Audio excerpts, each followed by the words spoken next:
5월 6일 룻기 2장 1절에서 4장 22절.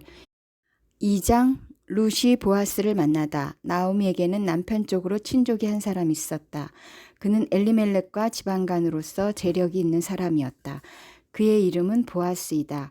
어느 날 모압 여인 룻이 나오미에게 말하였다. 밭에 나가볼까 합니다. 혹시 나에게 잘 대하여 주는 사람을 만나면 그를 따라다니면서 떨어진 이삭을 주울까 합니다.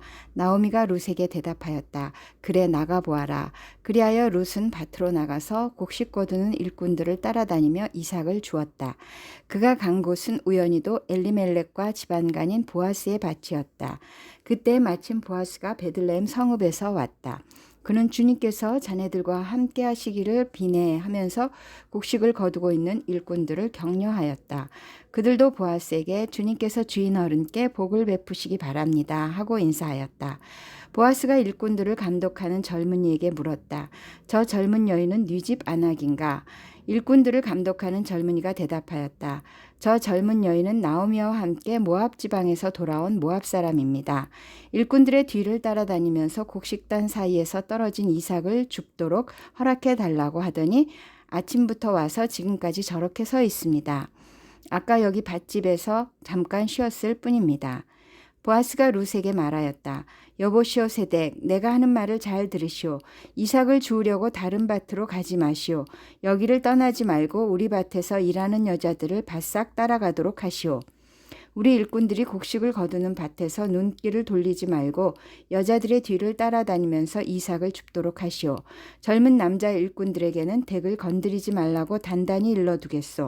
목이 마르거든 주저하지 말고 물단지에 가서 젊은 남자 일꾼들이 길어다가 둔 물을 마시도록 하시오.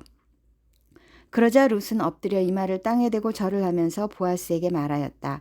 저는 한낱 이방 여자일 뿐인데 어찌하여 저 같은 것을 이렇게까지 잘 보살피시고 생각하여 주십니까? 보아스가 룻에게 대답하였다. 남편을 잃은 뒤에 댁이 시어머니에게 어떻게 하였는지를 자세히 들어서 다 알고 있소. 댁은 친정아버지와 어머니를 떠나고 태어난 땅을 떠나서 엊그제까지만 해도 알지 못하던 다른 백성에게로 오지 않았소. 댁이 한 일은 주님께서 갚아주실 것이요. 이제 댁이 주 이스라엘의 하나님의 날개 밑으로 보호를 받으러 왔으니 그분께서 댁에게 넉넉히 갚아주실 것이요. 룻이 대답하였다. 어른께서 이토록 잘 보살펴 주시니 몸둘 바를 모르겠습니다. 어른께서 거느리고 계신 여종들 축에도 끼지 못할 이 종을 이처럼 위로하여 주시니 보잘것없는 이 몸이 큰 용기를 얻습니다. 먹을 때가 되어서 보아스가 그에게 말하였다. 이리로 오시오. 음식을 듭시다. 빵 조각을 초에 찍어서 드시오. 룻이 일꾼들 옆에 앉으니 보아스는 그 여인에게 볶은 곡식을 내주었다. 볶은 곡식은 룻이 배불리 먹고도 남았다. 룻이 이삭을 주우러 가려고 일어서자 보아스가 젊은 남자 일꾼들에게 일렀다. 저 여인이 이삭을 주울 때는 곡식단 사이에서도 줍도록 하게. 자네들은 저 여인을 괴롭히지 말게. 그를 나무라지 말고 오히려 단에서 조금씩 이삭을 뽑아 흘려서 그 여인이 줍도록 해주게. 룻은 저녁 때까지 밭에서 이삭을 주었다. 주운 이삭을 떠니 보리가 한 에바쯤 되었다. 룻은 그것을 가지고 성읍으로 돌아갔다. 룻은 주워온 곡식을 시어머니에게 내보였다. 배불리 먹고 남은 볶은 곡식도 꺼내서 드렸다. 시어머니가 그에게 물었다. 오늘 어디서 이삭을 주었느냐? 어디서 일을 하였느냐? 너를 이처럼 생각하여 준 사람에게 하나님이 복을 베푸시기를 바란다. 그러자 룻은 시어머니에게 자기가 누구네 밭에서 일하였는지를 말하였다. 오늘 내가 가서 일한 밭의 주인 이름은 보아스라고 합니다. 나오미가 며느리에게 말하였다.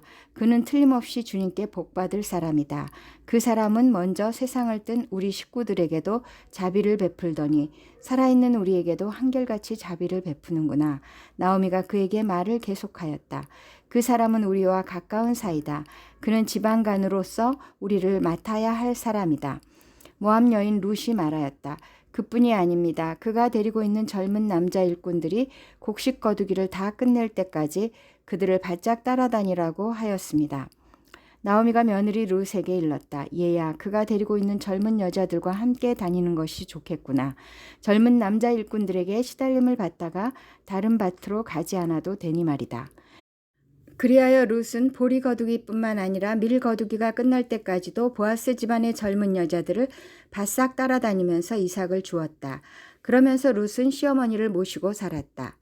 3장. 룻이 보아스와 가까워지다. 시어머니 나오미가 룻에게 말하였다. 얘야, 내가 행복하게 살 만한 안락한 가정을 내가 찾아보아야 하겠다. 생각하여 보렴. 우리의 친족 가운데 보아스라는 사람이 있지 아니하냐. 내가 요즘 그 집 여자들과 함께 일하고 있다.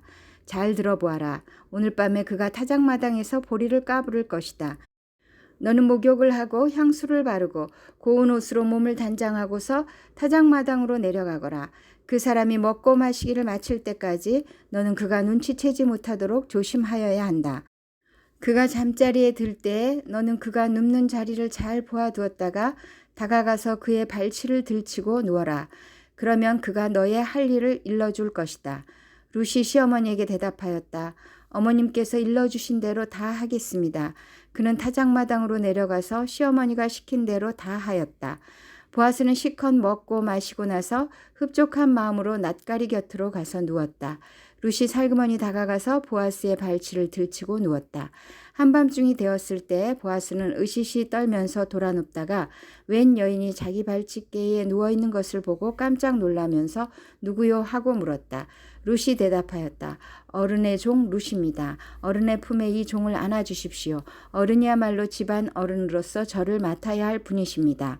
보아스가 룻에게 말하였다. 이봐요 룻. 그대는 주님께 복받을 여인이요 가난하든 부유하든 젊은 남자를 따라 감직한데 그렇게 하지 않으니 지금 그대가 보여준 갸륵한 마음씨는 이제까지 보여준 것보다 더욱더 값진 것이요. 이제부터는 걱정하지 마시오 룻. 그대가 바라는 것이라면 무엇이든지 다 들어주겠소. 그대가 정숙한 여인이라는 것은 온 마을이 다 알고 있소. 내가 지방간으로서 그대를 맡아야 할 책임이 있다는 것은 틀림없소. 하지만 그대를 맡아야 할 사람으로 나보다 더 가까운 친족이 한 사람 있소. 오늘 밤은 여기서 지내고 날이 밝거든 봅시다. 그가 지방간으로서 그대를 맡겠다면 좋소. 그렇게 하도록 합시다. 그러나 그가 그렇게 하지 않겠다면 그때에는 내가 그대를 맡겠소. 이것은 내가 살아계신 주님을 두고 맹세하는 것이요. 아침까지 여기 누워 있으시오. 룻은 새벽녘까지 그의 발치에 누워있다가 서로 얼굴을 알아보기 어려운 이른 새벽에 일어났다. 이것은 보아스가 그 여인이 타작마당에 와서 있었다는 것을 남들이 알아서는 안 된다고 말하였기 때문이다. 보아스가 말하였다. 걸치고 있는 겉옷을 이리 가지고 와서 펴서 꼭 잡으시오. 보아스는 룻이 겉옷을 펴서 잡고 있는 동안 보리를 6번 되어서 그에게 이워주고는 성읍으로 들어갔다. 룻이 시어머니에게 돌아오니 시어머니가 물었다.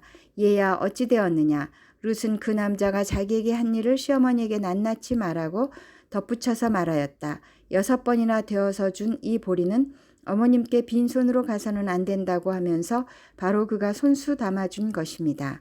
그러자 시어머니가 일렀다. 얘야 일이 어떻게 될지 확실해질 때까지 너는 가만히 기다리고 있거라. 아마 그 사람은 지금쯤 가만히 있지 않을 거다. 이 일을 마무리 짓는데 오늘을 넘기지는 않을 것이다. 4장. 룻이 보아스와 결혼하다. 보아스가 성문 위 회관으로 올라가서 앉아 있는데 그가 말하던 지방간으로서의 책임을 져야 할 바로 그 사람이 마침 지나가고 있었다. 보아스가 그에게 여보시오 이리 좀 올라와서 앉으시오 하고 말하였다. 그러자 그가 올라와서 앉았다. 보아스는 성읍 원로 10명을 청하여 그 자리에 함께 앉도록 하였다. 그 사람들이 모두 자리에 와서 앉자 보아스가 지방간으로서 책임을 져야 할 사람에게 말하였다. 모압 지방에서 돌아온 나오미가 우리의 친족 엘리멜렉이 가지고 있는 밭을 사려고 내놓았소. 나는 이 사실을 분명히 알려드리오. 여기 앉아 계시는 분들과 우리 마을 어른들께서 보시는 앞에서 나는 당신이 그 밭을 사라고 말씀드리오. 당신이 지방간으로서의 책임을 지겠다면 그렇게 하시오. 그러나 지방간으로서의 책임을 지지 않겠다면 그렇게 하지 않겠다고 분명히 말하여 주시오. 당신이 지방간으로서의 책임이 있는 첫째 사람이요. 나는 그 다음이요. 그러자 그가 대답하였다. 내가 지방간으로서의 책임을 지겠소. 보아스가 다시 말하였다. 그렇다면 나오미의 손에서 그 밭을 사는 날로 고인의 아내인 모압 여인 룻도 아내로 맞아들여야 하오. 그렇게 하여야만 그가 물려받은 그 유산이 고인의 이름으로 남게 될 것이오. 그러자 지방간으로서의 책임이 있는 그 사람이 말하였다. 그런 조건이라면 나는 지방간으로서의 책임을 질 수 없소. 잘못하다가는 내 재산만 축나겠소. 나는 그 책임을 질 수 없으니 당신이 내가 져야 할 지방간으로서의 책임을 지시오. 옛적의 이스라엘에는 유산 매매나 물물교환과 같은 일을 법적으로 분명히 할 때에는 한쪽 사람이 다른 한쪽 사람에게 자신의 신을 벗어서 주는 관습이 있었다. 이스라엘에서는 이렇게 함으로써 일이 확정된다는 증거를 삼았다. 지방간으로서의 책임이 있는 그 사람이 보아스에게 당신이 사시오 하면서 자기의 신을 벗어주었다. 그러자 보아스가 원로들과 온 마을 사람들에게 선언하였다. 여러분은 오늘 이 일의 증인입니다. 나는 엘리멜렉이 가지고 있던 모든 것과 기럨과 말론이 가지고 있던 모든 것을 나오미의 손에서 사겠습니다. 나는 말론의 아내인 모압 여인 룻도 아내로 맞아들여서 그 유산이 고인의 이름으로 남아있도록 하겠습니다. 그렇게 하여 고인의 이름이 그의 고향 마을에서도 끊어지지 않고 친족들 사이에서도 끊어지지 않도록 하겠습니다. 여러분은 오늘 이 일의 증인입니다. 그러자 성문이 회관에 모인 온 마을 사람들과 원로들이 대답하였다. 우리가 증인입니다. 주님께서 그대의 집안으로 들어가는 그 여인을 이스라엘 집안을 일으킨 두 여인 곧 라헬과 레아처럼 되게 해주시기를 빕니다. 에브랏 가문에서 그대가 번성하고 또한 베들레헴에서 이름을 떨치기를 빕니다. 주님께서 그 젊은 부인을 통하여 그대에게 자손을 주셔서 그대의 집안이 다말과 유다 사이에서 태어난 아들 베레스의 집안처럼 되게 하시기를 빕니다. 보아스는 룻을 아내로 맞이하였다. 그 여인이 자기 아내가 되자 그는 그 여인과 동침하였다. 주님께서 그 여인을 보살피시니 그가 임신하여 아들을 낳았다. 그러자 이웃 여인들이 나오미에게 말하였다. 주님께 찬양을 드립니다. 주님께서는 오늘 이 집에 자손을 주셔서 대가 끊어지지 않게 하셨습니다. 그의 이름이 이스라엘에서 늘 기리어지기를 바랍니다. 시어머니를 사랑하는 며느리, 아들 7보다도 더 나은 며느리가 아기를 낳아주었으니 그 아기가 그대에게 생기를 되찾아 줄 것이며 늙음하게 그대를 돌보아 줄 것입니다. 나오미가 그 아기를 받아 자기 품에 안고 어머니 노릇을 하였다. 이웃 여인들이 그 아기에게 이름을 지어주면서 나오미가 아들을 보았다 하고 환호하였다. 그들은 그 아기의 이름을 오벳이라고 하였다. 그가 바로 이새의 아버지요 다윗의 할아버지이다. 다음은 베레스의 계보이다. 베레스는 헤스론을 낳고 헤스론은 람을 낳고 람은 암미나답을 낳고 암미나답은 나손을 낳고 나손은 살몬을 낳고 살몬은 보아스를 낳고 보아스는 오벳을 낳고 오벳은 이새를 낳고 이새는 다윗을 낳았다. 요한복음 4장 43절에서 54절. 왕의 신하의 아들이 병고침을 받다. 이틀 뒤에 예수께서는 거기를 떠나서 갈릴리로 가셨다. 예수께서 친히 밝히시기를 예언자는 자기 고향에서는 존경을 받지 못한다 하셨다. 예수께서 갈릴리에 도착하시니 갈릴리 사람들이 예수를 환영하였다. 그들도 명절을 지키러 예루살렘에 갔다가 예수께서 거기서 하신 모든 일을 보았기 때문이다. 예수께서 또다시 갈릴리 가나로 가셨다. 그곳은 전에 물로 포도주를 만드신 곳이다. 거기에 왕의 신하가 한 사람 있었는데 그의 아들이 가브나움에서 앓고 있었다. 그 사람은 예수께서 유대에서 나와 갈릴리로 들어오셨다는 소문을 듣고 예수께 와서 제발 가버나움으로 내려오셔서 아들을 고쳐주십시오 하고 애원하였다. 아들이 거의 죽게 되었기 때문이다. 예수께서 그에게 말씀하셨다. 너희는 표징이나 기이한 일들을 보지 않고는 결코 믿으려고 하지 않는다. 그 신하가 예수께 간청하였다. 선생님, 내 아이가 죽기 전에 내려와 주십시오. 예수께서 말씀하셨다. 돌아가거라. 네 아들이 살 것이다. 그는 예수께서 자기에게 하신 말씀을 믿고 떠나갔다. 그가 내려가는 도중에 종들이 마중 나와 그 아이가 살았다고 보고하였다. 그가 종들에게 아이가 낫게 된 때를 물어보니 어제 오후 1시에 열기가 떨어졌습니다 하고 종들이 대답하였다. 아이 아버지는 그때가 예수께서 그에게 내 아들이 살 것이다 하고 말씀하신 바로 그 시각인 것을 알았다. 그래서 그와 그의 온 집안이 함께 예수를 믿었다. 이것은 예수께서 유대에서 나와서 갈릴리로 돌아오신 뒤에 행하신 두 번째 표징이다. 시편 53편 1절에서 6절. 53편. 아무도 하나님을 무시하지 못한다. 지휘자를 따라 마할랏에 맞추어 부르는 노래. 다윗의 마스길. 어리석은 사람은 마음속으로 하나님이 없다 하는구나. 그들은 한결같이 썩어서 더러우니 바른 일 하는 사람 아무도 없구나. 하나님께서는 하늘에서 사람을 굽어보시면서 지혜로운 사람이 있는지 하나님을 찾는 사람이 있는지를 살펴보신다. 너희 모두는 다른 길로 빗나가서 하나같이 썩었으니 착한 일 하는 사람이 하나도 없구나. 죄악을 행하는 자는 다 무지한 자냐? 그들이 밥 먹듯이 내 백성을 먹으면서 나 하나님을 부르지 않는구나. 하나님이 경건하지 못한 자들의 뼈를 흩으셨기에 그들은 두려움이 없는 곳에서도 크게 두려워할 것이다. 하나님이 그들을 물리치셨으니 그들이 수치를 당할 것이다. 하나님 시온에서 나오셔서 이스라엘을 구원해 주십시오. 하나님께서 당신의 백성을 그들의 땅으로 되돌려 보내실 때 야곱은 기뻐하고 이스라엘은 즐거워할 것이다. 잠언 14장 26절 27절 주님을 경외하면 강한 믿음이 생기고 그 자식들에게도 피난처가 생긴다.